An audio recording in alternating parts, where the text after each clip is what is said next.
The supply chain challenges are ever increasing, particularly nowadays with the introduction of environmental impact. And to tell us more about SC21, I'm delighted to have Colin Hart. So it's great to see you here.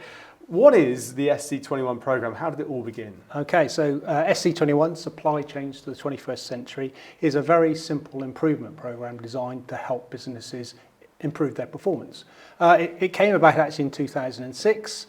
So it's been going for over 18 years and has helped over 1,000 companies improve their performance.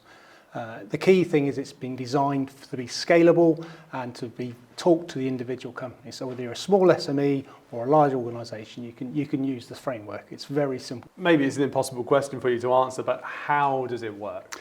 Okay, so it's a very simple process. You come in, you do an assessment, so you benchmark where you are. So the first thing in any journey is figuring out where you start from and then setting an objective. So there's a simple diagnostic tool. We've got a baseline assessment. It's free to use. A lot of this is all free to use. It's only your time that's going to cost you money. And that allows you to establish where you're starting from. And from there, you set your own targets. So every organisation is different. Every business is different. And therefore, they can set their objectives at a time scale that fits their requirement. Now, as you said in your introduction, what's interesting is since 2006, the demands on and the challenges on the supply chain have vastly increased. So the demands of sustainability, ESG, are now very much at the forefront. And we've also been developing the programme to incorporate those into the SCS framework. So SC21, as I often say, is one of the 4 pillars of the SCS framework that we are now deploying through ADS. So as you mentioned in your introduction, there are multiple challenges on the supply chain. So not only do we need to worry about delivering on time and the quality, we now need to consider out the environment and the social impact and the ethical sourcing of products. So we've been developing the programme over the years to incorporate those aspects. So there's an online free-to-use diagnostic called a baseline assessment tool, the BAT as we call it, that allows a company to establish where they are, it's free to use, and then to plot that journey at their own pace in terms of what they need to do to improve for their business and also for their customer. So there's four elements, so sustainability, or ESG as you now know it, innovation, digitalisation and competitive. And competitive has been the bedrock of the programme for a number of years, since 2006, as I said.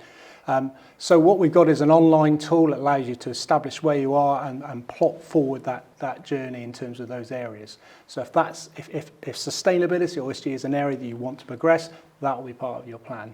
And so it's a very variable, flexible tool, and it's available for any size of business, whether you're an SME of 2 or 3 people or a large OEM. Adaptability, that's always an important thing. Those ability words, we like those words. Now, clearly, you're going to be at Farnborough International Airshow 2024. What are you going to be doing to promote SC21? Sure, yeah, so we will be there. We'll be there all the week. So throughout the week, you'll be seeing a number of awards. Part of the process is if a company can demonstrate performance, and it is a numbers-based award. It's not a fashion show. You have to substantiate it with numbers. But there are a number of businesses that have achieved what we call supply chain excellence. So there's some gold, bronze, and silver awards. So you'll be seeing us throughout the week, popping up on various stands, presenting those awards. But on Thursday morning, we'll be having a focus on SC21. We'll be going through the baseline assessment tool. So there'll be a Bap and Bun event in the morning, and then we'll be talking a little bit more about what lies in the future, an event in the morning, and then to round it off, a bit of a celebration in the afternoon, a drinks reception to celebrate those successes that we've had throughout the year. Fantastic. Baps and buns, we've got it all. Yeah. Thank you very much indeed. A really nice chat. Thanks for that. Cheers. No worries.